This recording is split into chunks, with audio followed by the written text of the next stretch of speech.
Welcome. All right, you guys.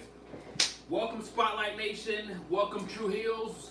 This, guys, is True Heel Heat 19. We are one away from the big 2-0. But we are going to be getting into some things, guys. We are going to be reviewing New Japan's King of Pro Wrestling. We are also going to be reviewing the WWE Super Show, of course. Some more house shows for WWE. And of course, we are going to be previewing Impact's biggest pay-per-view, which is taking place this Sunday, Bound for Glory. It is actually happening here in New York. I am Top Guy JJ. This is SP3. And welcome to True Heel Heat 19. What do you think about this weekend coming up? I am ready for Impact Bound for Glory. I am ready to preview everything that we've missed. We missed a lot of big events from New Japan Pro Wrestling, from Ring of Honor, from Progress, from WWE. But we are ready for True Heel Heat 19. So we got to start off like we start off every True Heel Heat with our True Heel roll call. So this is where we shout out you guys, our subscribers to our YouTube channel that are watching us live for True Heel Heat 19, our people on the True Heels group page, and of course, those great followers from the Pro Wrestling Spotlight. We want to shout you all out right here on True Heel Heat 19. First of all, we want to shout out our conversation starters on the True Heels group page. Romeo, who has been trolling everyone with his opinion of WWE Super Showdown. He's been causing a lot of controversy and conversation on the True Heels group page. And Mike Sanchez, a good friend of the Pro Wrestling Spotlight, as well as JJL. We want to shout out True Heel Pot Heel Ness. We want to shout out Matthew Miller, as well as Calvin Mathis, one of the newer True Heels, and Dre Robertson, always helping us out, creating a conversation on the True Heels group page. And a couple of our YouTube subscribers. We want to shout out Eric Gomez, who just commented on our True Heel debate of the day. We want to shout out Teddy Piercer, O Sunships, which is quite a name, I got to give it up for you, and Shannon Turner, who actually put on his wife to our True Heel debate of the day, and he said that he made his wife cry at watching us debate what is the #1 match to show to a new wrestler. Very interesting. I actually want to get some more comments on that YouTube page because I was actually very interested when SP sent me that link, and that was actually pretty funny. It was a very interesting find and read. It was actually cool, man. This is what we do, man. We here, and I ain't gonna hold back my opinions from nobody, but wait a minute. I gotta call something out really quick, man. This is different. This is like really different.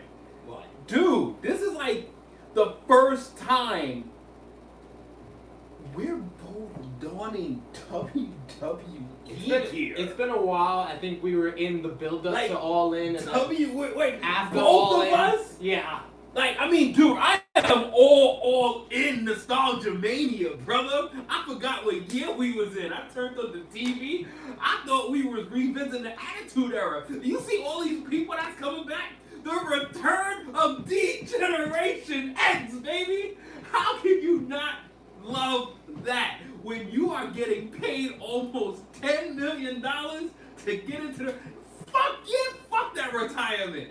I'm getting back in the ring and I'm gonna super kick that shit even if I tear my ACL after throwing that one kick. Anyway, finishing up our True Heel roll call, we want to give a special shout out to Battle Club Pro. Yes. Next Saturday, October 20th, you will see the True Heels live. True Heel Heat will be sponsoring Battle Club Pro. Trial by Combat is going to be live in Ridgefield Park in New Jersey. So you can see us live if you're in the New York, New Jersey area. Trial by Combat has a huge card. It's main evented by the father of change, Darius Carter, going one-on-one with the king of the deathmatch, Jimmy Havoc, as well as the notorious 187 Homicide will be going one-on-one with True Heel Heat's friend, the True Heel our number one guy on Battle Club Pro, the Bad Apple, Matt McIntosh. Those two big matches, as well as a lot more. You got the Big Swole, Ariel Monroe from the Mae Young Classic. She's going to be there. Brody King is going to be there live, as well as the BCP Icons champion, Harold O'Hara. So a big card, a lot of big talent on that card, and we're gonna have a special interview on our YouTube channel, True Heel Heat, with BCP's own, the mastermind, Joe Kim. Mind, sir. We have that very shortly. Before we get into that, we're gonna hit off our top news segment with the big news that came out today, and it's about WWE Crown Jewel in jeopardy. Yes. WWE Crown Jewel, the event on November 2nd in Saudi Arabia, is now in jeopardy, with the news coming out that new U.S. resident as well as Washington Post journalist Jamal, I gotta try to pronounce his last name, Khashoggi. Jamal Khashoggi was basically has been apparently murdered in Saudi Arabia. Basically, Saudi Arabia takes extreme tactics to a lot of the things that they do, and it is now being rumored that there has been an apparent murder of a U.S. resident in Saudi Arabia. So this has caused a lot of upstorm between the relations between the United States and Saudi Arabia, with WWE's relationship and their big event coming up in Saudi Arabia on November 2nd being the spotlight is being shown on that event, most importantly, and the WWE's relationship with Saudi Arabia. U.S. senators, including the one from Connecticut, which is the home state where WWE headquarters is at, is actually telling WWE that they are putting pressure on them to pull out of their relationship with Saudi Arabia. So what do you think about this big news? This is a lot of politics, a lot of religion, and a lot of other stuff is involved in this situation. What do you think about it? Wow, I mean, from the outside surface, this is some deep stuff to get into. So I'm gonna say, obviously we are wrestling fans. We are wrestling fans, but we are not blind to what's going on in the outside world. This could be a major PR problem for the WWE. Like, this could be something that if they proceed to, first of all, they need to put out a statement. I think they need to put out a statement. If they don't put out a statement to at least acknowledge that they are aware of what's going on over there and what took place over there, and then they just go proceed with this event like nothing happened, that's going to be a big problem for WWE and people that oversee and people that pays attention to that. Because it's now, you truly don't care about anything that goes on in the real world. All you care about is your bottom dollar. I mean, it is that aspect, but I feel like WWE is in a very damned if they do, damned if they don't situation. I don't think it's a damned if they do, because if they don't go and proceed with this show, it's like, okay, they all right, they might be putting that massive Saudi money in jeopardy, but sometimes until shit washes over, until they get this thing figured out and really know what's going on, because honestly, we're getting bits and pieces of this information and we know what's going on, but do we really know everything? Well, what we do know is that information that we just gave at the top, so and what we also know is sensitive. that President Trump has already put out his statement with saying that he doesn't want this, what happened with this U.S. resident, apparently being murdered. It hasn't been confirmed yet. Apparently being murdered in Saudi Arabia to affect the relations between Saudi Arabia and the United States, especially when it comes to business. So by WWE, of course, you thinking, WWE should pull out of this relationship to help the people that are against it. It's going to be hurting their relationship with President Trump, and the fact that Linda McMahon is a part of his cabinet if they pull out of that, because it goes against what Trump is That's saying. why I think I'm just throwing these opinions off, and we're definitely going to get to the true heels in a second. It's just, I think that we need to hear and get more information as this thing progresses to see if we can really get a stand-out opinion of what they. But we're all just thinking about fresh mind right now. This is just instinctive opinion, and I just don't feel that. I think as Trump put out a statement, I think that the WWE needs to at least put out an acknowledgement that they are aware of what's taking place. I agree with that. Let's hear from the True Heel Spotlight Nation. And actually, JJL from Spotlight, as an update, said they did put out a statement. We're monitoring the situation, was what they said. So JJL, that's what I call WWE with a lack of a statement. That is basically a non-statement. That is basically them putting out a statement to give themselves more time to come up with a real statement. So I think I get what Top Guy JJ was looking for. He's looking for WWE to make a stand statement, to be like, we feel this way about it, but this is what we're doing, or we feel this way about it, and this is why we're doing this. Like, that's the type of statement that we expect from WWE. You are a $1 billion corporation. There's so much money being put into WWE from not just Saudi Arabia, but all these sponsorships, all these advertisements, all these marketing, all these other partnerships that they have, that the Saudi Arabia relationship can affect those as well, and it will hurt their bottom line regardless. The Sweet Saudi Money, we got WWE Sweet Saudi Money 2 coming up on November 2nd. I'm not calling it Crown Jewel anymore. It is called Sweet Saudi Money 2. It's coming up. It's going to happen in my eyes. I feel like the WWE is not going to pull from that deal, and we're going to have that event on November 2nd. And I believe that that's going to happen too, and they don't say anything regarding this situation. And if that's all that they come out with, we're monitoring it. Dude, alright, WWE has to kind of see what the mistakes that the NFL made when they had their big domestic violence and their allegations cases. And this is way bigger than that. This is bigger than that. This is somebody being murdered. Yeah. Not somebody being attacked, somebody being hit. Somebody's life is over because of this. So they need to take this very seriously and really understand all the logistics to what took place. And let's just make sure that we're all on the same ground with this, and this is not an attack on anybody that has an opinion to it. I'm not going to sit there and debate against you if you have a different opinion other than mine. I just need to see more. I need to understand more about this, and I really believe WWE needs to say a whole lot more than we're monitoring it. And I feel like there's gonna be so much more information that comes out. Like I said, this is a very fresh breaking news top story. This came out today. I mean, the development started yesterday, but this is very fresh, very new, and it's something that we're probably gonna touch on our next True Heel Heat. But let's hear from the True Heels and the Spotlight Nation before we move on to our next top news topic. Adam Sagi would like to know, if Crown Jewel doesn't happen, does WWE ever do business with Saudi Arabia again?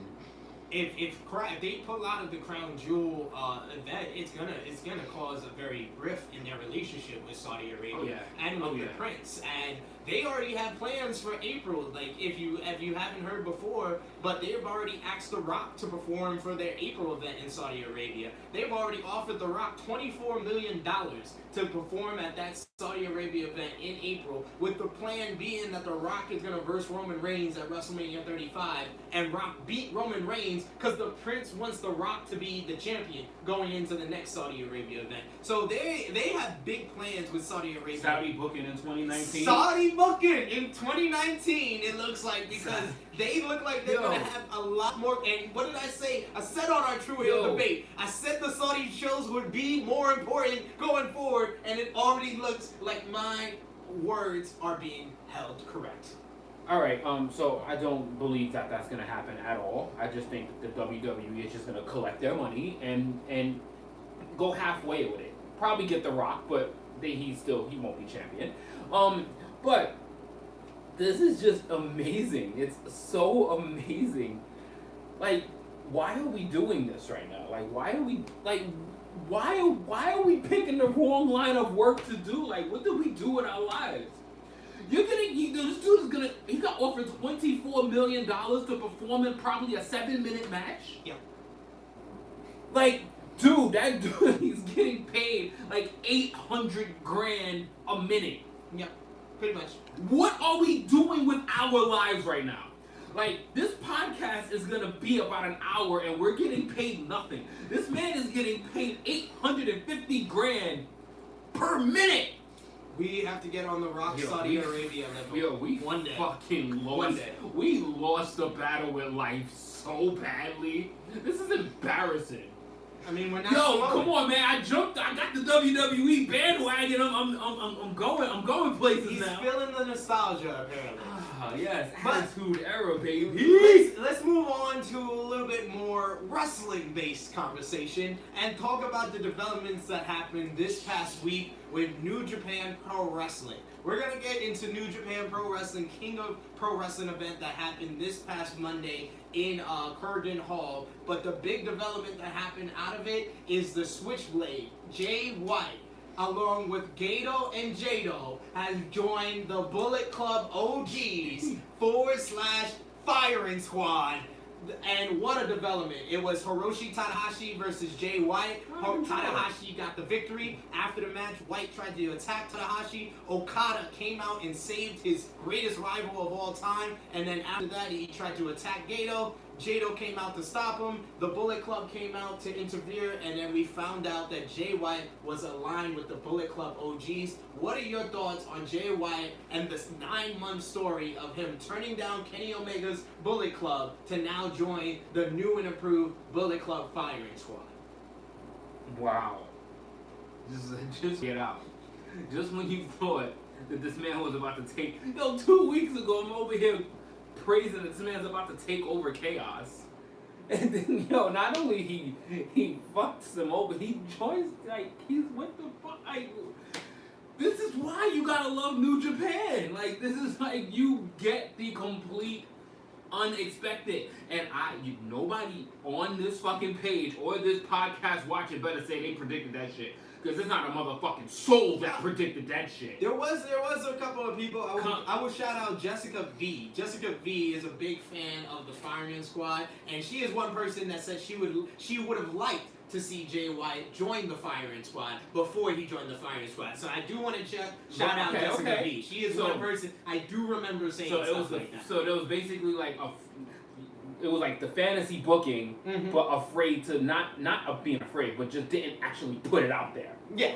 Okay. She wanted it, but she didn't think it was possible. And as we know with New Japan, they give you the payoff for investing in being a fan in them. Right. So you started off January 4th. Jay White failed in his opportunity to win the IWGP Intercontinental title from Tanahashi. Then the next day, he got offered a spot in the Bullet Club by Kenny Omega. He turned that down, and then the next day joined Chaos. Then he beat Omega for the U.S. title, which caused the whole Bullet Club Civil War, which caused Omega and Cody to war at it for the next 6 months. Right. So he caused a whole rift that caused Omega to basically take himself out of the leadership role. That Tama saw that and saw the weakening. And actually, on January 5th, when Jay White turned down Kenny Omega, Tama Tonga said in the backstage interview, he feels like the wrong guy recruited Jay White. 9 months ago, he said that, and then it pays it off October 8th at King of Pro Wrestling. You can't make this shit up. You can't make... You can, but it's how... That's the shit that you sit down in the crib and you at a round table and you just coming up with all these things that's not gonna happen, and then this actually happens. That's fucking awesome, yo. But do you think that now it seems like we have a bigger Bullet Club Firing Squad, we have a big group with the Bullet Club Elite, is this too much of a development which is pushing the Bullet Club closer to the NWO in the latter years, where we had the NWO Black and White and we had the NWO Wolf? Absolutely not. I don't believe that at all. I believe this actually creates what I've been looking for towards the Bullet Club for the better part of a year now. Adversity. They are now facing adversity. Because the Firing Squad, alright, I got it. The Firing Squad, awesome shirts, awesome gig.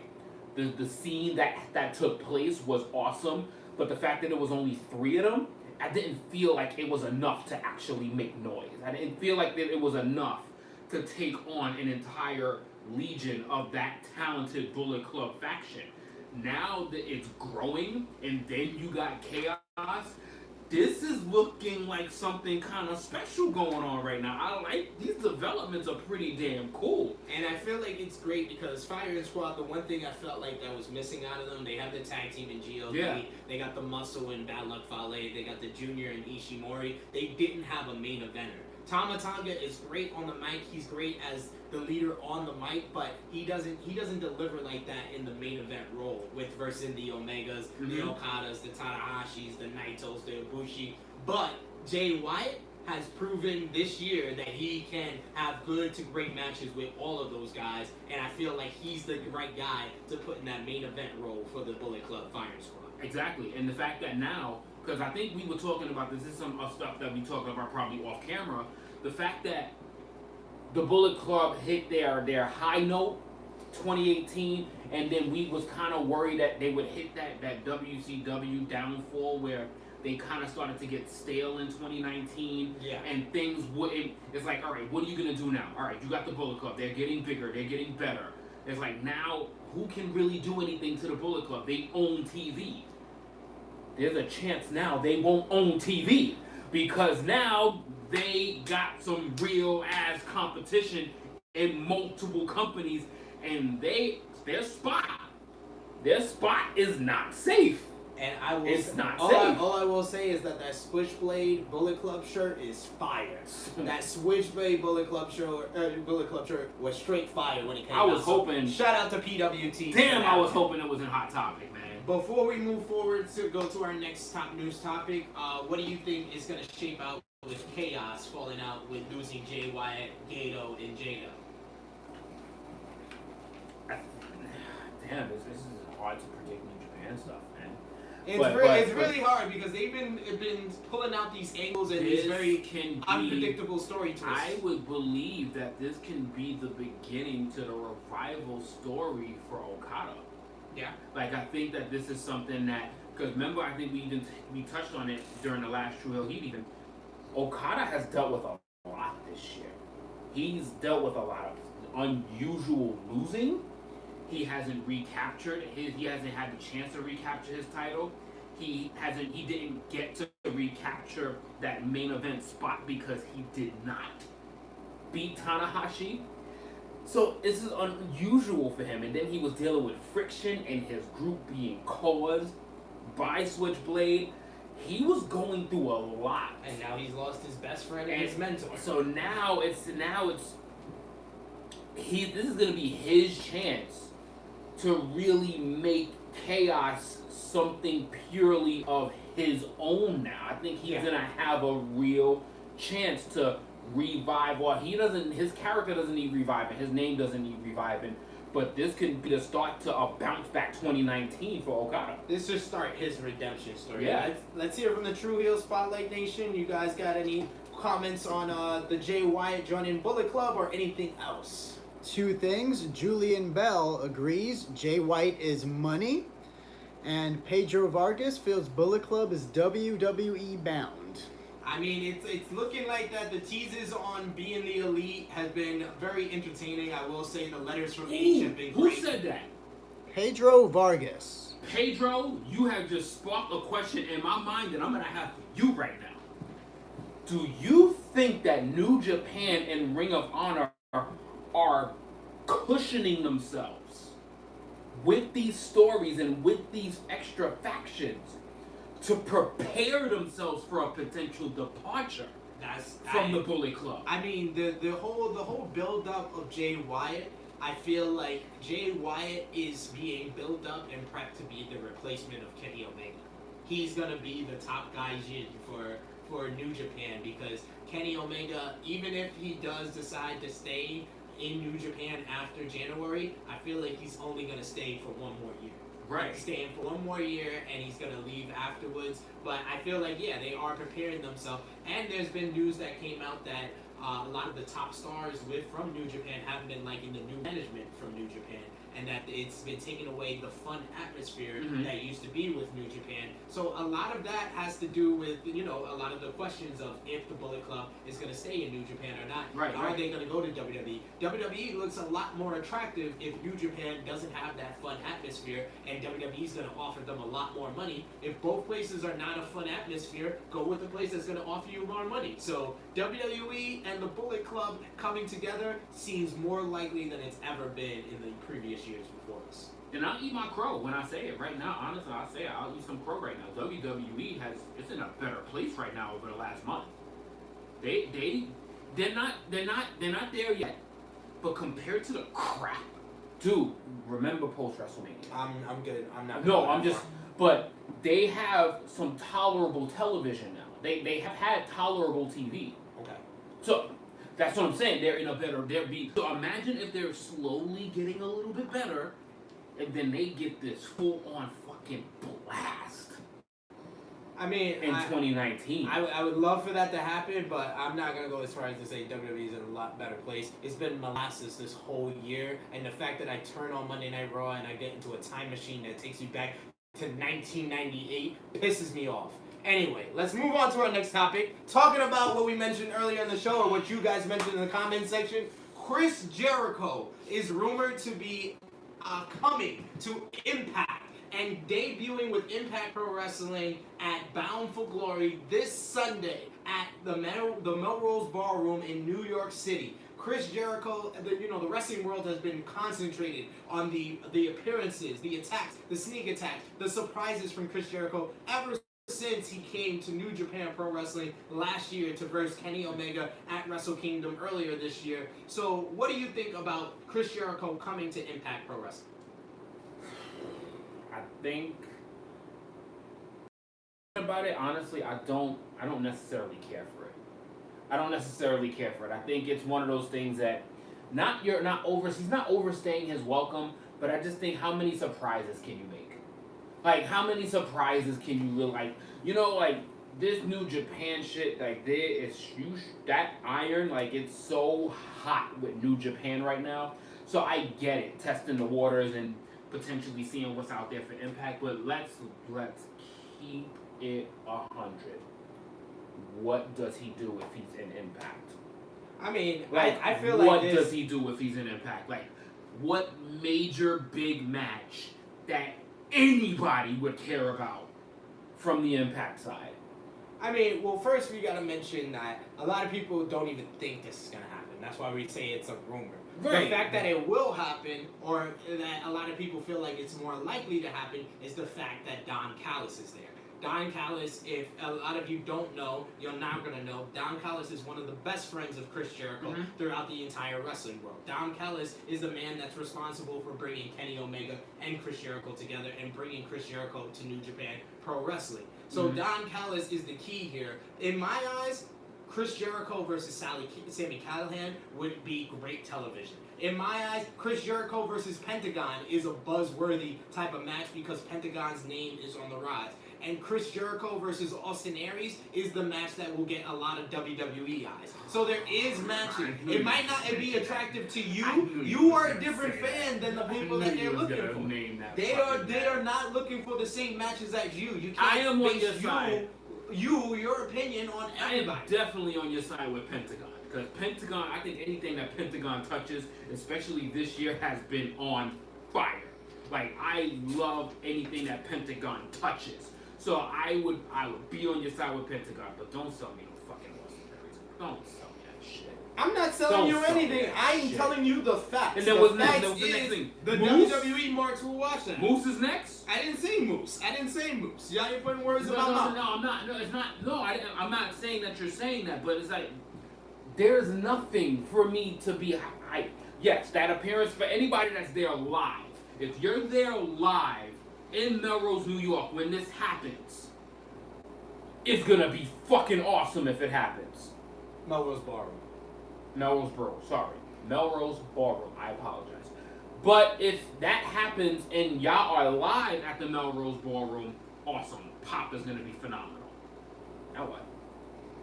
I told you, there's potential matches for them to get people, and that will be intriguing. That will be captivating to the audience. I mean, we're going to talk about the Bound for Glory card and where we can see him fitting into it, but I feel like Chris Jericho has made a major impact on the professional wrestling world. I would never deny that. He has bring a buzz for the non-WWE, and this is just the next step. Chris Jericho going to Impact will legitimize everything that Impact has done in 2018. 2018 has been the best creative year for Impact in well over a decade, and Chris Jericho going to Impact will be the stamp of approval that they need to be like, we're back. Okay, I definitely agree with the growth of Impact in 2018. Sometimes it just doesn't feel like the right place. Like, it just doesn't feel right. I feel like this is the right place, this is the right time. Impact in 2006 were on the rise. They had great matches. You had AJ Styles, you had Samoa Joe, you had Christopher Daniels, you had Sting, you had Jeff Jarrett, you had Bobby Roode, you had Eric Young. What was the watermark moment for Impact Wrestling in 2006? Kurt Angle coming to Impact. Yes. They need that watermark moment. The watershed moment is Chris Jericho. But that's a coming to major Impact. difference between Kurt Angle and Chris Jericho at that time. What difference is there? Kurt Angle was in his prime. No, he wasn't. Yes, No, he did. Kurt Angle. Kurt Angle He gave had him broke a. his neck. He had was a- addicted to He broke painkillers. his neck multiple times, was but addicted Kurt to Angle painkillers. gave him a solid 7 years. Yes, a broken Chris down Jericho Kurt won't Angle. even give them 2.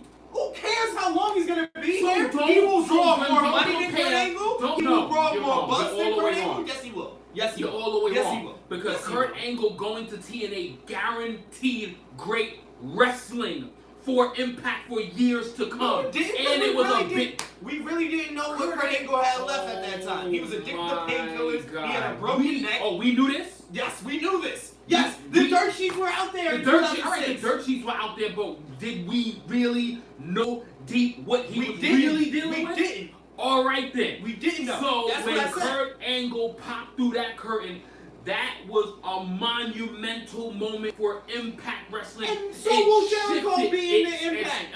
It's an appearance that's going to be a great thing for them, not a landmark stamp. That's not a landmark stamp. Jericho appearing. Are you out your fucking mind? Jericho appearing? debuting No, in Impact. he's Yes. not. Yes, he is. Jericho yes, he is. has- You don't know. You're Jericho- talking out your ass. You're talking. You don't know. Chris Jericho is 47 years old. And he's been rocking it out in New Japan. Oh, He's my the current IWGP Intercontinental You have Champion. lost Goddammit. all of your fucking marbles. Let's hear from the Spotlight Nation and the True Heels. Two things. Johnny thinks perhaps it could just be a last bit promotion for the Jericho Cruise. So just an appearance, not necessarily on the roster. Agreed. And the Queen of the Ring, Alex, says that big gulp though. Queenie, Absolutely. you know there ain't no juice in here. You know he's an alcoholic, Queen. You know there ain't no juice in here. Miss you, girl. But She I, misses you too. hey, This- the Jericho Cruise, Yo, you're the out Jericho your Cruise is fucking gonna mind. be great. The Jericho Cruise announced today, Honor Club and Fight TV will actually be streaming the Jericho Cruise, so you can see the Sea of Honor tournament as well as Alpha Club versus the Bullet Club on Honor Club. They're going to be streaming that. It's 50% off for standard Honor Club members and free for the VIP. But as usual, JJ has lost another argument. No, Moving I on really haven't. to Rey This is a slam Mysterio. dunk. Please, Rey anybody Mysterio on it, please. Re-signing Validate this. with WWE. Let's hear from the Spotlight Nation. Definitely True Heels lost. one last time before we go to Rey Mysterio. Unbelievable. One more person, Mario Martinez Jr. says Jericho appearing at Impact will be big. Don't downplay it. Thank you. Yes, Thank it you. will Thank be you, big. Mario. And shouts out to Mario on the Lucia Outsiders show. It- He's got a great podcast. it- He knows his stuff, unlike Top Guy It JJ. will be big. It just won't be Kurt Angle big. Anyway, Rey Mysterio is re-signed with the WWE. This news came out about a month and a half ago, but it's officially announced that he's going to be re-debuting, returning to the WWE at SmackDown 1000 next Tuesday. He's going to be going one-on-one with the United States Champion Shinsuke Nakamura in a WWE World Cup qualifying match. So what are your thoughts on Rey Mysterio returning to the WWE? What do you think his impact is going to be now that he's back in WWE? Eh?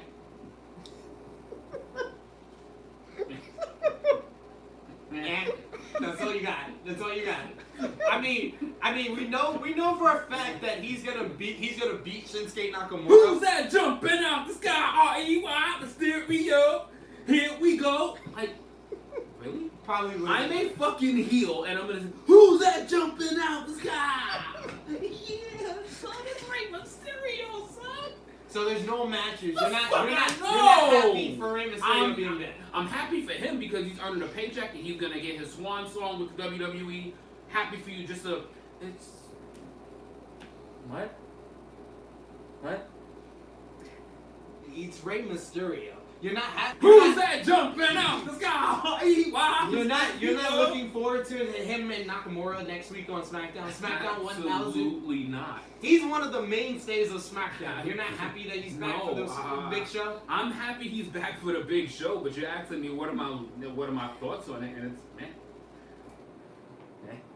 Spotlight Nation, True Heels, I need something. Man. If you could put in the comment section your thoughts on Rey Mysterio I bet you returning. this shit gets no comments. But I bet you this shit gets no comments. Do you think that it's gonna be a good match between him and Nakamura, and do you think it's gonna lead to a feud between the two? Well, of course, because WWE is going to milk the shit out of Rey Mysterio for his last little run here. And of course, WWE does not know how to do a good Nakamura feud, so how not just start off episode 1000 with a feud with Rey Mysterio of all people? Let's just fuck up Nakamura some more.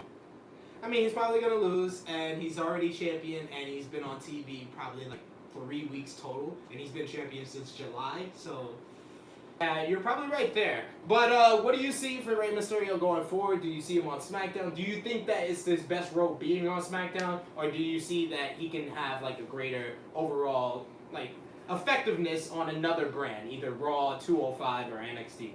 No, please don't send him to 205.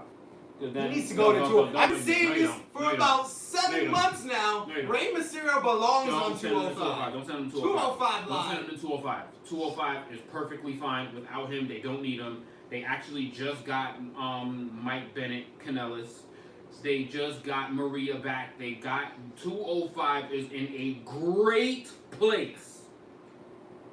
In a great place. The best kept secret just won the Cruiserweight champion. Buddy in Murphy a versus great Rey match. Mysterio is a WrestleMania match. That's all I know. Well, that's one of the matches that you would shit on and not Not care really. about it because it's like... I never shit on the WWE. No? Really? Oh yeah, you know, we're in WWE. Exactly. Look at the WWE I'm colors. representing. I'm representing. WWE colors. I'm representing today. You're really Let's sorry. hear You're really Spotlight making me Nation, sick of True this shit. Heels, our YouTube subscribers. We want you guys to put in the comment section what matches you want to see the most now that Rey Mysterio has returned from the returned to the WWE. Yeah, let me. If that's Let either me against get a Johnny AJ Gargano Styles, versus AJ Styles. AJ Styles, Daniel Bryan. Let me get the basics. Go ahead, spit them out. Hey, whatever you want to put that in the comment section. Our last bit of top news is something that was brought to you guys, the True Heels, to us. Actually, Tim Gonzalez suggested us to us. Triple H revealed in a recent interview that Vince McMahon has not watched a full episode of NXT. So Tim wants to know, is that have anything to do with the fact that Vince McMahon, totally shits on NXT call-ups, and the fact that he doesn't trust them as much as he trusts past stars, whether that be John Cena, Stone Cold Steve Austin in the past. This puts the perfect analogy on why the NXT call-ups have been such failures and Elias Sampson has been so successful. Look at Elias. Big, long hair, big beard, looks like Seth Rollins, knows how to play guitar, can't wrestle to save his fucking life. But he's the most successful call-up from NXT, barely won any matches. And then the ones that were the shit, the only call-up that to me without a shadow of a doubt that has owned his call-up has been Samoa Joe. Yeah.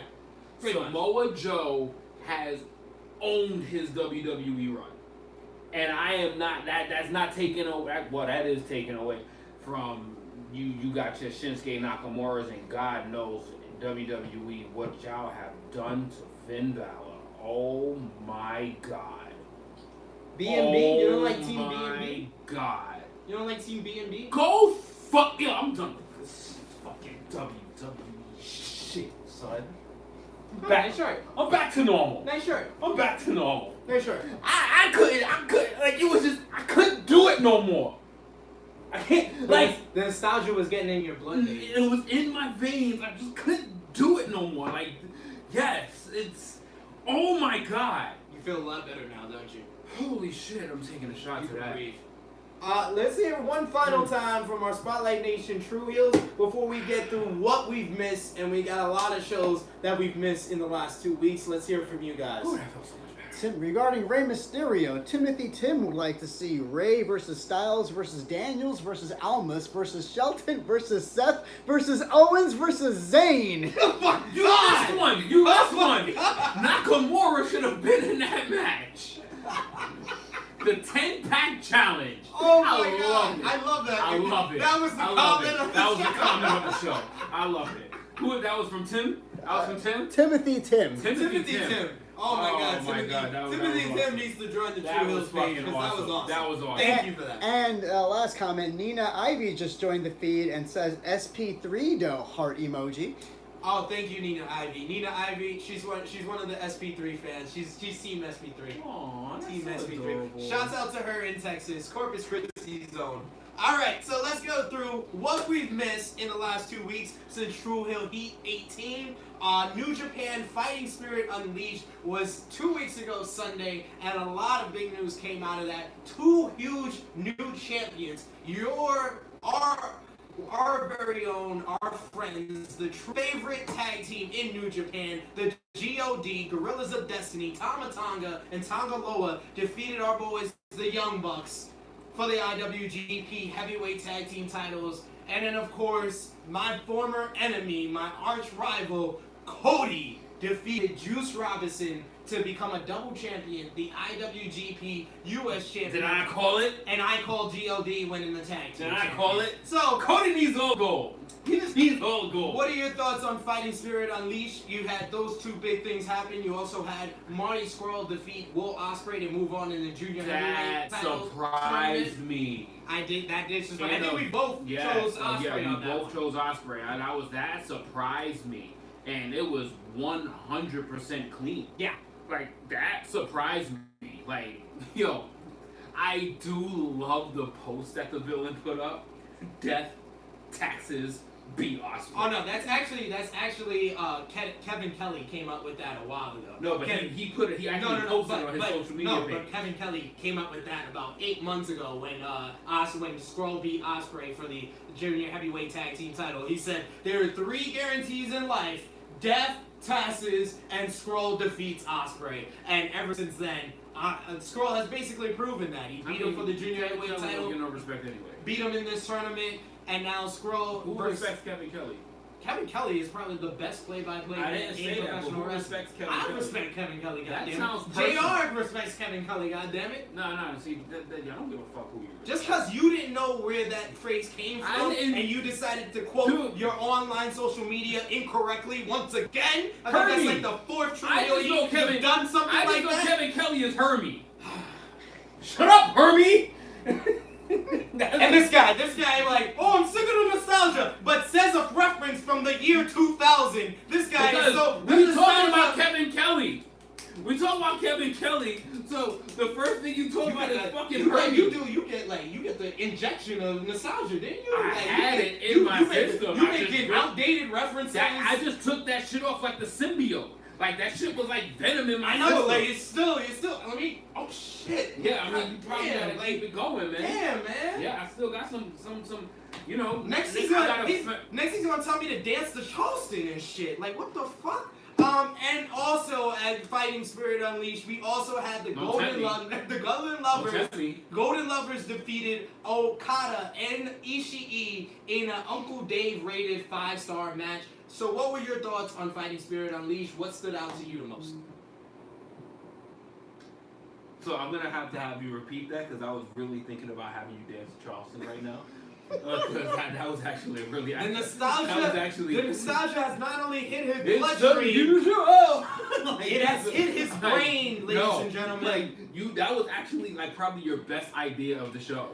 Like, don't be surprised. Like that shit just pops up in your brain. Like in the next probably 10 minutes. Anywho, what stood out the most to me, Scurll and Ospreay, those guys, they fought for 16 minutes, and that was like the fastest I ever seen these guys fight. Like Ospreay went for a pin attempt like 30 seconds in after like a Spanish fly. The match was fast moving, hard hitting. I sometimes worry for Ospreay's neck when he goes against Marty Scurll, honestly, because he lands on his neck repeatedly. That package power driver where he doesn't have his head between his legs, he has it on the side, was vicious. The match was impactful altogether, but the main event, that was definitely the best match on the show. The Golden Lovers are probably like the best tag team in professional wrestling because they don't fight as a tag team that often. So when it does happen, Special. it's always special. It's It's special. always a great match, It's and it special. stood out again at Fighting Spirit Unleashed. But my shout outs is to GOD. GOD versus Bullet versus the Young Bucks. Great story, great selling by Matt Jackson, and great tag team work by GOD, and especially Nick Jackson, who had to fight most of that match without Matt because Matt's back. God damn it. This whole year, the year 2018 has been the year of Matt Jackson having the worst back in professional wrestling. And now he's back. Figuratively, right? Yeah, he's back. He's back. He's back. He's back. He just got bad. He's got uncreative, outdated jokes, and now he's got bad creative. Like WWE creative is right in for Top Guy JJ on True Heel Heat 19. God damn Break it it! down. The elite. But that wasn't the only event from New Japan that we missed in the last 2 weeks. This past Monday we Yo, had dude, your King of sense Pro of Wrestling. humor is fucking horrible. No, you just have horrible jokes. Right. You just have horrible Like, jokes. Your jokes are written by WWE creative. Yo, live a little. Have a Oh little my fun. God. Like, And you were Jesus funny. Christ. You're such a fucking stickler. I can't wait for Mimi Like, to be here. Maybe you're she like- can be funny Yo, and I dude, can laugh. You're like the God fucking damn Yo, it. you know what it is? I'm about to start calling you the Saxton of True Heels. Like, shut up, SP. Because I'm telling you. Saxton is the one with the corny jokes. So yeah, that would make you Saxton. No, I'm not. No, but That would make you Saxton, sir. how about you come up with your own shit? Yeah, that would make you How about you come up with your own shit? You're the that one was with the all corny mine. jokes. That was all mine. Why would you call me Saxton? Shut up, I'm the, SP. I'm the one criticizing you like Graves criticized Saxton, actually. So yeah. Anyway, Oh, we're God. gonna Here move we on go. because he's not making sense. He's not creative. Here we go. King of Pro Wrestling. What stood out the most to you from King of Pro Wrestling besides Jay White joining the Bullet Club? You had Jericho returning, attacking Evil. You had Shingo joining LIJ, and you had Kenny Omega, Cody, and Ibushi in the main event. How can you not highlight the Jericho appearance? Like, Jericho's the fucking man. Like, Jericho just does what he wants, when he wants, how he wants to look, and it doesn't fucking matter because when he makes an appearance, who in God's name thought he was gonna attack Evil? I mean, there was kind of a feeling in the yeah, main but event that they were gonna have a match, but that came out of nowhere. It came out of nowhere. Came out of nowhere. This is why, like, I don't feel this Impact shit is gonna be that meaningful. It's like, yo, the stuff that he does in New Japan is so awesome. Like, what? I'm gonna stop shutting on the Impact thing. But besides, I love the Jericho appearance. Like, how can you not love the Jericho appearance? And the fact that it's starting to feel more and more set in stone with Wrestle Kingdom 13 being the rematch, with Omega being the champion and Tanahashi finally getting that main event spot back. Well, it's confirmed It's now. starting, It's but confirmed. yeah, but now it's really setting in. Like, it's starting to me. Now it's like the build up starts. Yeah, Now it's the build official. up starts. It's official after King of Pro Wrestling. Tanahashi defeated Jay White. Omega defeated Cody and Ibushi in a great story that they told in that match with Ibushi Right. and Omega not wanting to fight each other, and Omega finally getting a pinfall victory over Ibushi, which is, it's been years since he got a pinfall victory over Ibushi Exactly. in any type of match. And now it's confirmed we got Tanahashi versus Omega in the main event at Wrestle Kingdom 13. Who do you see? What do you see how this build up is going to shape up between these two? This is like the decision of 2019. Like, this is basically, wow. If Kenny loses this match, who doesn't foresee him appearing at the Royal Rumble? Like, it's so the booking is so tied into the WWE decision. Like, it's my gut instinct is going to tell me that unfortunately they are gonna take the check. Like, I don't see them not taking the check. I don't see the Bullet Club getting offered $15 to $20 million and New Japan or Ring of Honor being able to offer that back. So I don't see them refusing that. Like, I know that they say we're gonna do what's right for pro wrestling, but shit, look at what Saudi did to Shawn Michaels. Money talks. Like, it really speaks volumes, because if you could feed your family and take care of your loved ones for the rest of their lives, that plays a factor. And sometimes the things that you say, you can't live on their quotes. Sometimes you just gotta understand the decision that they made. I mean, I wasn't really asking that. I was more talking about the build-up going in, but I do agree with you But I'm that the result of this match is gonna be very impactful But that for their decision. my thoughts. No, I know the tie-in and everything, but That's in what my my first opinion, thought about it. this whole Omega thing is leading up to Omega and Ibushi.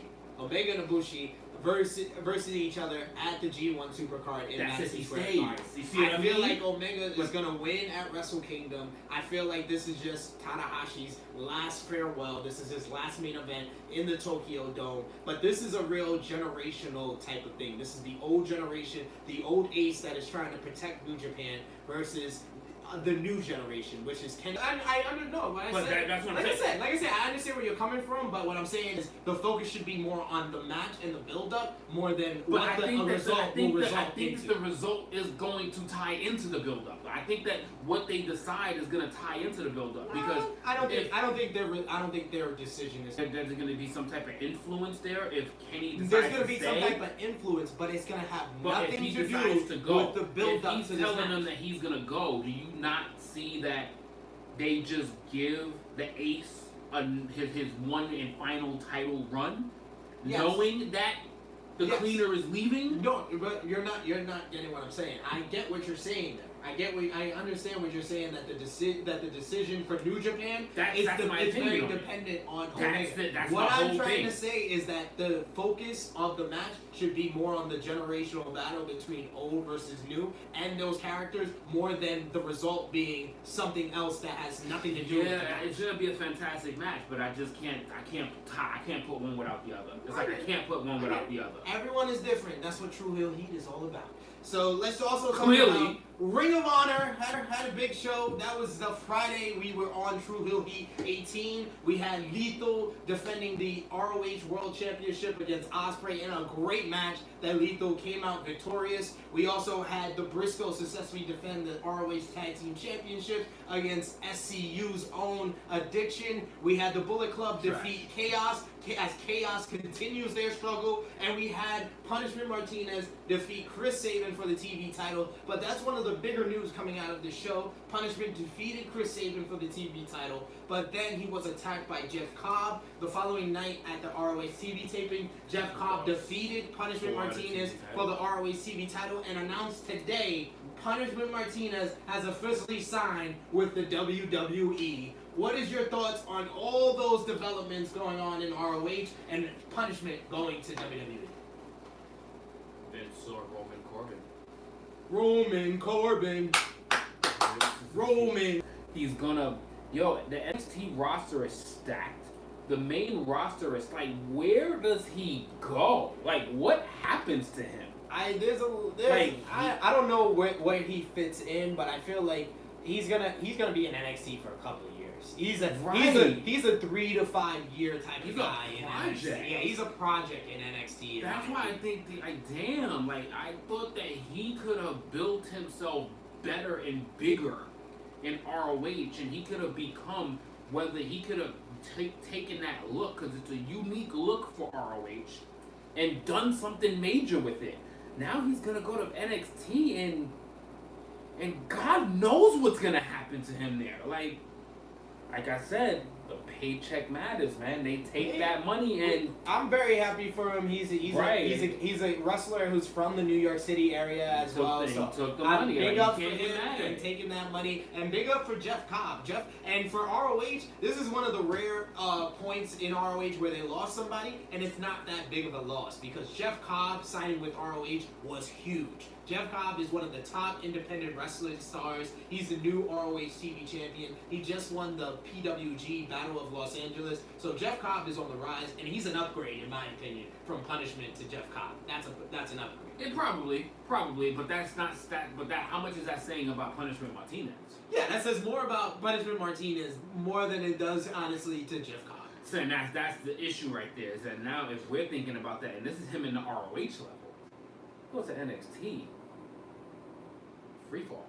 Pretty much. I mean, the one final note I will want to Congratulations to Punishment, though. Like, congratulations. One final note from Death Before Dishonor, we also had Sumi Saki in a match that we both predicted Tennille Dashwood to win. Sumi Saki defeated Tennille Dashwood, and then the following night as well, we found out the reason why at the TV taping, Tennille Dashwood announced that she is getting shoulder surgery and she's going to be out for the next couple of months. What are your thoughts on that result as well as that news? Heartbroken, babe. Like, oh man. I wanted to meet Tennille at the G1 this year and see her holding that title. Like, we talked about this when we was at Supercard that you were supposed to become the champion that night. And you fell short. And you had another opportunity, and then it's like another obstacle has come her way, and it's like, oh man, it's like, it almost seems like that she's getting the opportunities, but Lady Luck is just not on her side. Pretty much. She seems to have a bad luck. Luck is just not on her side. Pretty much. She seems to have a bad luck string right now, so I want to bring out our best wishes to Tennille Dashwood. I hope you have a speedy recovery, and I hope I called that one correctly. Yeah, I know, whatever. Sure. Before we get into WWE Super Showdown, we do want to hear from you guys, the Spotlight Nation True Heels. Please put in the comment section what you thought about Fighting Spirit Unleashed, what you thought about King of Pro Wrestling, what you thought about Death Before Dishonor. Also, there was Progress Hello Wembley, which was the largest audience to ever see a UK independent wrestling event. Over 4,800 fans were live in the Wembley Arena to see that show. That's awesome. Big things happened. Jenny almost 5K. Jenny defeated my boo, Tony Storm, as well as Millie McKendress at Hello Wembley. We also want to mention Pete Dunne defeated Igla Dragunov in the biggest match in Europe history. And in the main event, Walter defeated Tyler Bate in a 30-minute classic. I want to shout out Simon Monk of the Pro Wrestling Spotlight. He's one of the great followers who kept me up to date. He was live at the event, and he kept me up to date on that whole entire show as it was going on. So shout out to Simon Monk. So finally, we had one final big show that went on, what we've missed, WWE Super Showdown. Wow. I will say myself, my personal review was very polarizing. It was very polarizing on the Pro Wrestling Spotlight page. People felt like I was very hard on the show. In my opinion, it was one of the best main roster shows up until that main event.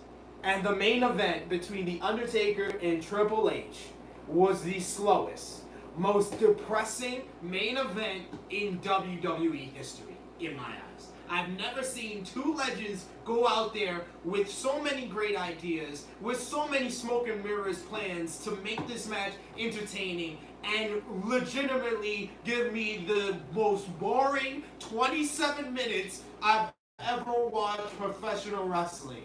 I saw a man who was one of my favorite wrestlers of all time and take 47 different bumps where the hat didn't fall off because he had tape on a headband that fell off. The hat fell off at the end of the event, and he looked like Joe Pesci in Home Alone. Oh my God! And then you had Triple H asking the Undertaker, "Are you all right? Are you all right? Are you all right? Okay, you go in this corner, I'll go in the next." He was talking so loud, I thought his name was John Cena. And then The Undertaker, oh my God, The Undertaker, just please retire.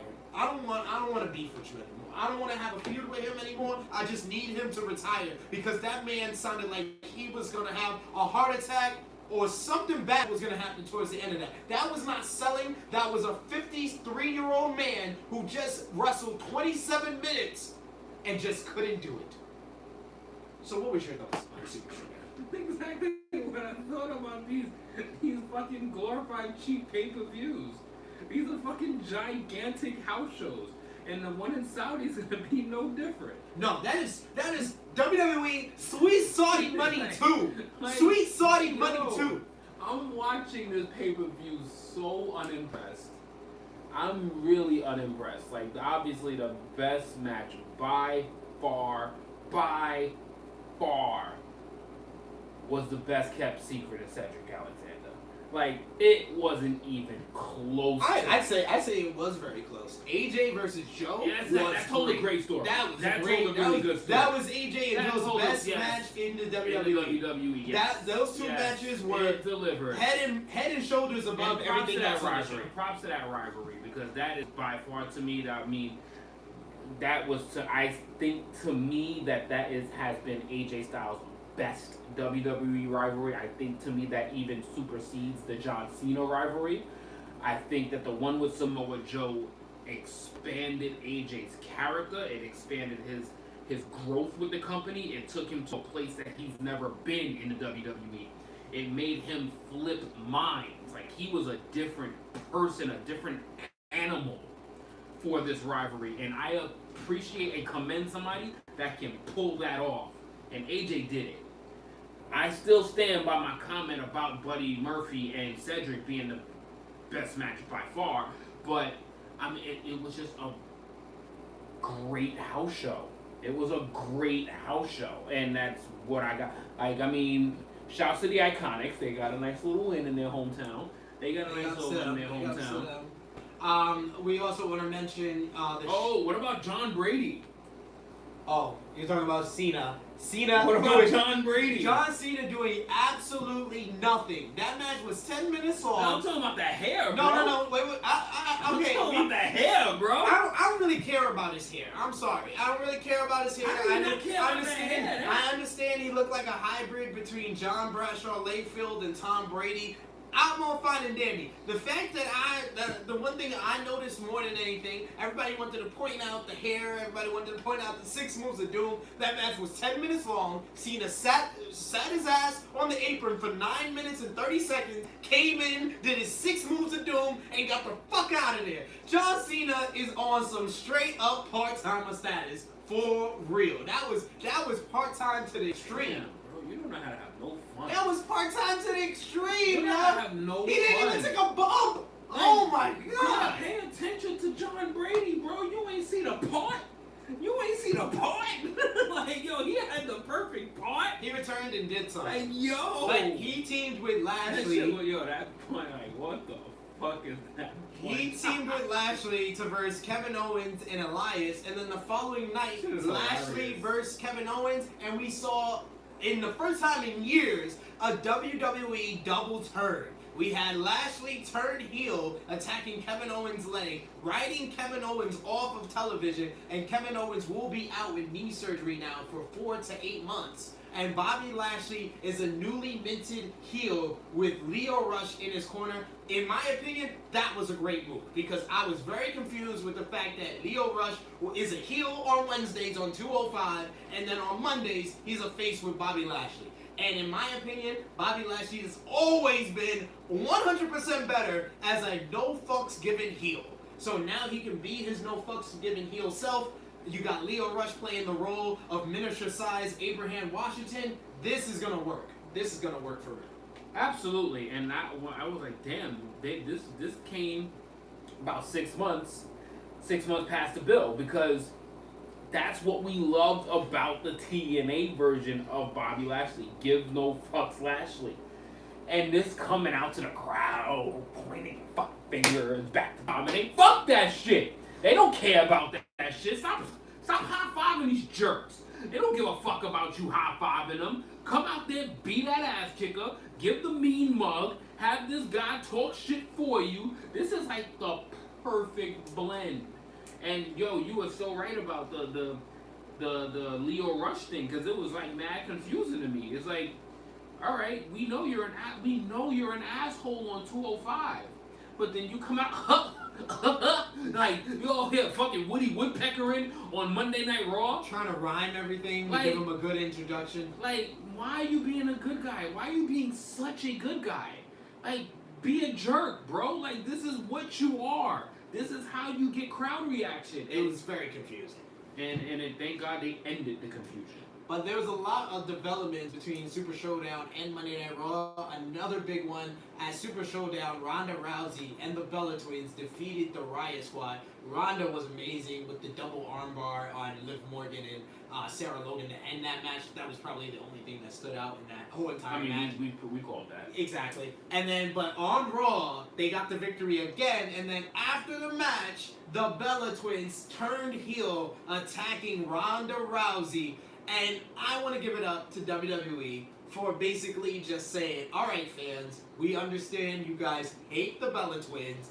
You can hate the Bella Twins. That was a great move, a great heel turn in my opinion, and it sets up a good match where you have a well-defined heel versus a well-defined face at Evolution. The money matchup, Nikki Bella versus our Lord and Savior, the UFC Hall of Famer, the reigning, defending, undisputed, Raw Women's Champion, Rowdy Ronda Rousey! Fuck the Bellas. Yeah, but... Like, fuck the Bellas. Like, honestly, in my opinion, it should be the Bella Twins versus Ronda Rousey. Both. That's money. Yeah, both of them. And- Brie and Nikki and versus them bitches, Ronda. and them bitches need Birdie. And them bitches need Birdie. See, that was funny. Like- Funnier than everything you said. About time. That was funny. You got a sense of Yes, humor. because you were actually funny You son there. of a bitch. Piece of shit. That was actually funny. That was actually a good one. Spotlight Nation, True Heels, put in the comment section what you guys thought about Super Showdown as well as ROH, Death Before Dishonor, Progress, as well as the two big shows from New Japan. But Super Showdown, in my opinion, was basically a 6 out of 10 pay-per-view. It was solid. It was a great house show. Solid pay-per-view, in my opinion. It was alright. I mean, it was something that I'm glad that it was exactly 4 hours. Like, it was literally exactly 4 hours. And it did, honestly, in my opinion, like I said, up until the main event, it felt like the fastest 3-hour show that I've watched WWE. And then that main event came, and it became a slow-ass 4 hours to get through. Right. You know what actually kind of like let me down a little bit? The match between the Shield and the War Dogs. Like it was very, and it was crazy. Is that the result? I was like a day late or 2 days late on the development of what I was seeing in the Shield, that Shield sit, because clearly on that Monday right after when the War Dogs beat the Shield, that Dean Ambrose story started to develop a little bit more. Yeah. So, I mean, we saw Dean Ambrose walk out on the Shield this past Monday on Raw, so that story is still developing, and I will say, yeah, I was a little bit your Drew disappointed. McIntyre call is starting to Yeah, shape up too, because that looked a Drew little is starting good he's getting tired of just hearing Dolph talk. And Dolph losing. Like, shut the fuck up, you're the loser. Pretty much. Facts. But let's get into what we've got next. This Sunday is the biggest show in Impact Wrestling's whole calendar year. It is Bound for Glory. This Sunday at the Melrose Ballroom in New York City, Impact Pro Wrestling will have all their big stars in New York City to have this big show. We're going to run down the card and give you our preview and predictions for this card. So please put in the comment section, especially our YouTube subscriber, what you think about this Sunday's Bound for Glory pay-per-view. What matches you're looking forward to the most. What you think is going to be the biggest title change or biggest surprise to come out the big show in New York City. So first off, we got Allie, the former Knockouts Women's Champion. She's going one-on-one with another former Knockouts Champion, Su Yung. This rivalry's been going on for a while. Su Yung put Allie in a casket. Allie went to the Darkness Realm. She was brought back from the Darkness Realm by Father James Mitchell, and now she is back. She's trying to get revenge for Kara Hogan, which is a good friend of Allie, who was recently put into a casket by Su Yung and the Undead Bridesmaids. Who you got in this one? That's a lot. That's a lot. I had to give you the rundown of what's going on. I know you don't watch Impact all the time. This is what we do on True Heel Heat. If you've never heard us go through an Impact card, we give you the storylines. We gotta tell you what's going on because we understand on True Heel Heat, you guys don't watch Impact Wrestling from week to week. So we're here to give you the storyline information that you guys need. Am I lying, y'all? Am I lying? Am I lying? I think gave me like the whole book of fucking women's wrestling in TNA for the whole year. Am I lying? But on that note, I'm going Tessa Blanchard. It's Ali versus Su Young. I thought I saw Tessa Blanchard. It's Ali versus Su Young. Yo, your handwriting is terrible. I said it. You guys heard it. He's deaf. No, I got told. Stop drinking. I got told deaf when your story was like 12 hours long. You just read me a bedtime story, bro. Ali or Su Young? Who do you have? I'm gonna go Su Young. I'm going with. Yo, my man is finally laughing. We've done it here. I'm going with We've Ali. done it. Yes, we've done it. We've cracked the SP. We've done it. I'm going with Ali in this one. Ali to defeat Su Young. Our next match we're going over, we got Eli Drake, the former Impact World Champion. He has an open challenge. So who do you think is going to answer the open challenge, and who do you got in this one? So, Eli Drake. Your boy. The boy. That's my boy. You can finish That's this my one boy. Eli Drake is my dude, yo. So the only thing that would make sense to make this... Alright, because he's broadcasting an open challenge, right? He's broadcasting it. Like, this is a big deal to him. This would be the ideal time for Jericho to make his Impact appearance. This would be the ideal time. Because there's nothing else worth him doing it for this particular show. Because you're running down the rest of the card, y'all will get what I'm talking about. This is the perfect spotlight on. He has no guest, nobody's coming, and then all of a sudden, out of the fucking blue, as what he normally does, makes his appearance and / debut with Impact Wrestling. I mean, I love it, because then it's like, see, if you would have said Eli Drake, if you would have let off with Eli Drake, that would have been a fact of life, that would have been something that I would have been interested in. Oh, so Eli Drake would make Jericho Eli Drake. Make Impact great again. Really? Oh my God. Yeah, you did. I just gave it to you. I just gave it to you. Okay. All right, we're gonna move on. We got a tag team. You got served. We got a tag team match. Well, no, I'm gonna say I agree with you. Chris Jericho should come out as the open challenge. And after all of that, you agree with me. Not the open challenge. Chris Jericho gets the victory. You see how boring? You see this shit? Matt Sydal, in his third eye, he's gonna be teaming with Ethan Page. He's gonna be versing Rich Swann and his tag team partner Willie Mack. Yes, Matt Sydal has basically been. He's coming to the ring with a blunt. Because you already know his story. Yo, his third eye is basically his spiritual He's coming to the ring with a split. That's why he got kicked out of WWE to begin with. He's been so trying. Now he's just gonna get promoted from it. He's been trying to get Rich Swann True on his heels, side baby. For a couple of months now. But Rich Swann has kind of, rejected all of his advances. He just got Ethan Page on his side. Ethan Page and him attacked Rich Swann, and then this past Thursday on Impact, Rich Swann brought in Willie Mack. So this is how we got our tag team match. Who do you got in this one? Can you handle this? Can you handle this? So basically, this is I'm gonna go with Black Excellence. I mean, yeah. I'm gonna go with Black Excellence on this one. I was recently called a racist on one of our True Heel debates of the day, so I'm gonna go with Swann and Mack myself. You were called racist, I wonder why. Yeah, I was called racist by you because I said Shane Strickland was better than Jay Lethal. No, you picked 47 other people. Don't think I fucking forgot. Rich Swann and Willie Mack 47. are two of those 47. 47 people. Moving on. Eddie Edwards going one-on-one. Like Eddie Edwards going one-on-one with Moose. This is all because Moose turned his back on Eddie Edwards.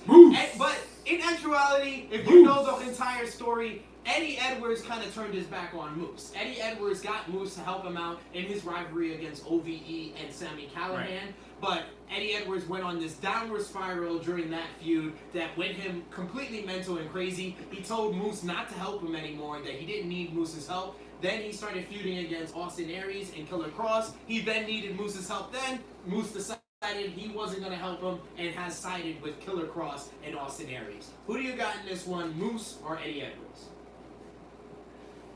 I think Moose needs this win. I think Moose needs it. Because Eddie Edwards don't know where the fuck he's going. He don't know whether he's going left, right, up, down, diagonal, in, out. He don't know what the fuck he's doing with his life and his career right now. Like, Moose needs this. Like, Moose keeps losing big matches. Like, he lost the title match to Austin Aries at Slammiversary. He needs a big win to start to revive himself. The move from ROH to Impact was supposed to be a big move from him. I think now getting a win at Bound for Glory will start to do something to revitalize him losing at Slammiversary. I think Moose does need a big victory to establish his heel turn as well. So I do have Moose getting the victory as well over Eddie Edwards in this one. And it just makes more sense. Eddie Edwards doesn't really need this win. Right, he's one of those dudes that don't need wins. Yeah, like, Moose desperately needs a win. There you go. There you go. Here we got the Knockouts title. Oh, shit. See, the person you wanted to talk about, Tessa Blanchard. She's gonna be going one-on-one. So don't even ask me who I'm picking. With Talia. Don't even ask me who I'm picking. Talia is the wife Alright, of so Johnny clearly- Impact. So clearly, you know what I'm thinking. Yeah, clearly he's picking the woman that he should have picked as the number one person on WWE's radar, Tessa Blanchard. Yes, Tessa Blanchard gets the victory over Talia. I agree with you there, as you should agree with me. Anyway, moving on. We got OVE rules. We got Sami Callihan and the Chris brothers of OVE. They're going to be in a 6-man tag team warfare against Pentagon, Phoenix, and the X Division champion, Brian Cage. Who do you got in this 6-man war? The fact that Brian Cage is the X Division champion is so weird. It's so weird. It's so weird. It brings back the no limits. Like, I get it, but it's so weird. Samoa Joe is one of the greatest X Division champions of all time. Like, Brian Cage looks like he's like, I don't know. And he can move with any other guys in the X Division. What's your point? I don't have one. That's just Exactly. my take. Usually, how things work with you, you have no point. You just say it. Well, that's just called having an opinion, you son of a bitch. Oh, bad opinion. And there are good and bad. Don't take away my opinion. No, I'm not taking it away. You're entitled to it, even if it's wrong. Shut up, SP! I'm not saying anything. Pick a winner. Who you got? Oh, Jesus Christ. I'm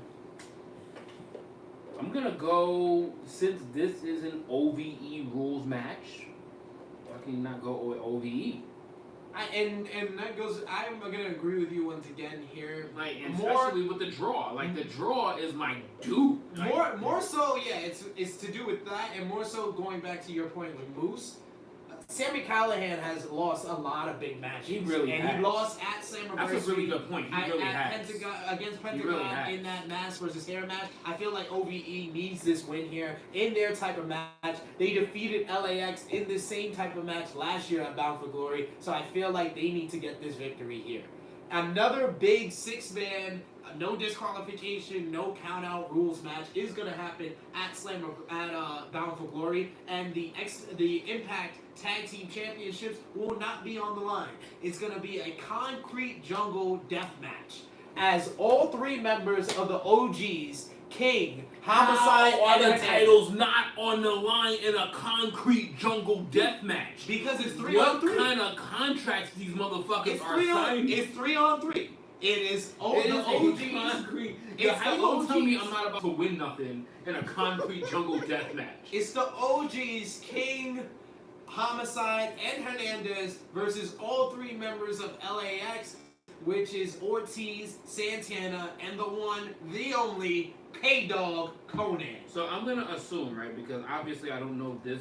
I'm gonna assume that Santana and Ortiz are the TNA tag champs, right? Yes. I always call them TNA, so Impact is not gonna be something that resonates. This is why Homicide and Hernandez never made it anywhere. They stay getting conned, bro. They stay getting put in these kind of fuckery matches with no reward behind it. They were just had a tag team title match at Slammiversary. They are such losers. That's why they're losing that match. You have the most They inconsequential are complaints not about everything. losing. They are not Your, winning your, this your match. complaints are never like consequential. These are never like valid complaints. You Okay, think these okay, guys so first care of all- that it's not for the Impact first Tag of all, Team it's titles? consequential. So if I because said of that. you I know, said you said that. consequential. I said inconsequential. Yeah, no, You now have you the said most it right. inconsequential Now you said complaints. it. Now I you said that said the it. first time. You want to pick on how I fucking come up with my opinions? I'm gonna pick on how you say your fucking words. SP, you intelligent son of a bitch. How about you say words right? We also established you had bad hearing, so Oh, I'm very aware of that. yes, exactly. I don't have bad hearing. I have selective hearing. And you selected to hear me say that word wrong. I went tone deaf. Who you got? When OGs you or try to put me to LAX? bed. I just said LAX. No, you didn't. Now guess who's not listening? Guess who's not listening? Yes. I said the motherfuckers that gets conned. This is why they won't win this match. They stay putting themselves in these fuckery positions. How do you not have a title opportunity in a concrete jungle death match? It's the most Because retarded thing I've ever heard. it's personal. It's LAX. It's a personal LAX attack. wins. I mean, I got no other choice but to pick LAX, even though I really want to pick the OGs. Go ahead. I'm gonna pick the Yeah, OGs. pick the OGs. I'm gonna pick the OGs No, you because just lost. King has been the best person in this whole entire storyline. He's been doing the best mic work. And he killed a kid. He ran over that little kid Chico or whatever his name was. You need to watch that. That is honestly one of the funniest pieces of business that Impact has ever done. We'll watch the LAX ceasefire where they run down a little kid in the street. That was freaking hilarious. Even though, of course, it's kayfabe. The kid wasn't really dead, so that's why I found it funny, guys. I'm not that bad of a person. Anyway, we got our main event. Impact World Championship is gonna be Austin Aries going one-on-one with Johnny Impact. Who you got in this final big The match? belt collector. You think Austin Aries wins another one and turns another babyface back? I just don't recall. I mean, correct me if I'm wrong, which you probably are, because you're like you feel like you're the Max Kellerman / Brian Saxton of this shit. So I don't feel like I'm. So you're like I don't Matt feel like Sexton. I don't feel like I'm Like- Brian Saxton. You feel like I'm Brian Saxton. No, I You're do. the one with the corny jokes. no, because I actually have jokes. No, you don't. I actually have them. No, I wouldn't call them jokes. On that I don't- note, No, they're not funny. on that note, like you, so tone deaf. On that note, I am gonna go with Austin Aries because I just don't see Johnny Impact winning big matches. I just don't. He's always in big matches. I just don't see him winning big matches unless it's with chicks. Last year at Bound for Unless Glory, it's, when did Johnny Mundo win the Lucha Underground champion? Who did he beat for it? he a beat chick. He beat she. Pussy. He beat So Sexy Star. fuck out of here. He ain't winning no big matches against no dudes. This is over with. He's gonna put on a show and lose. Austin Aries wins this match hands down in the pay-per-view. Man, all I know is that Johnny Impact, he just got married to fine ass Talia, while Austin Aries got dumped by Selena Vega. Oh, he's winning. Johnny Impact will get the victory over the belt collector. One less belt. He's going to be 10 pounds lighter leaving New York City as Johnny Impact gets his title that is named after him, the Impact World Championship. That's so sad that you have to name yourself Johnny Impact because you have run out of names. No, he's easy. He was Johnny Nitro. Actually, Austin Aries did cut a great promo 2 weeks ago, and he said, Johnny, you can either fight me at Bound for Glory, or you can join my side. If you fight me at Bound for Glory, you are gonna become Johnny 205. It was great. And that's awesome. Great. And Great that's by just, Austin. That's just more fuel to Austin winning this match. It's gonna be a great match, and I feel like Impact Impact does gets not the know victory. how to win big matches unless there's a chick involved. We are gonna find out this Sunday at Impact Bound for Glory. Any final thoughts before we close it out for True Hill Heat 19, True Hill Heat 20 in 2 weeks' time? I am just gonna attempt. It's gonna be my attempt. At some point, I'm gonna just try to open you up, man. Like, cause This is just ridiculous with you, man. Like, I'm just let it play out because it's not done yet. So I'm just gonna talk to you in the meantime. I'm trying to help open your soul, man. Like, there's something missing with you, man. Like you're like, what's happening to you? Come on, bust it out, brother. They can't even hear it. You don't even have it on loud enough. Like, this guy No, it's- botches everything. No, it's cool. It's cool. This guy botches everything. You can't even hear that, can you? Because you're talking over it. Yeah, exactly. How about Anywho. you try? How about you try? True Hill Heat 19. Thank you for watching True Hill Heat 19. Pro Wrestling Spotlight Nation, True Hills. If you are not a member of the True Hills group page, go on Facebook right now. Join the True Hills group page. Become and like and follow the Pro Wrestling Spotlight. Of course, become a subscriber to our True Hill Heat YouTube channel. Next Saturday, October 20th, Battle Club Pro, Trial by Compact. Those in the New York City, New Jersey area, please come out and join the True Heels. Please support professional wrestling here in New York City and join us at Battle Club Pro. Like we said, the King of the Deathmatch, Jimmy Havoc, will be there. The Big Swole, Ariel Monroe, will be there. And the True Heels, Top Guy JJ, SP3, and your least favorite. Can't wait to see y'all. Your least favorite or your most favorite, Baby Seth, will be joining us at Battle Club Pro, Trial by Combat. But we want you to follow us live. Watch us live for True Hill Heat 20. In 2 weeks' time, we will have the returning True Hill Goddess, Mimi. She'll be joining us live on True Hill Heat 20 as we preview WWE Evolution. And, of course, get your True Heels t-shirts on www.prowrestlingtees.com/True Heels. For Top Guy JJ, I'm SP3. This has been True Hill Heat 19, signing off.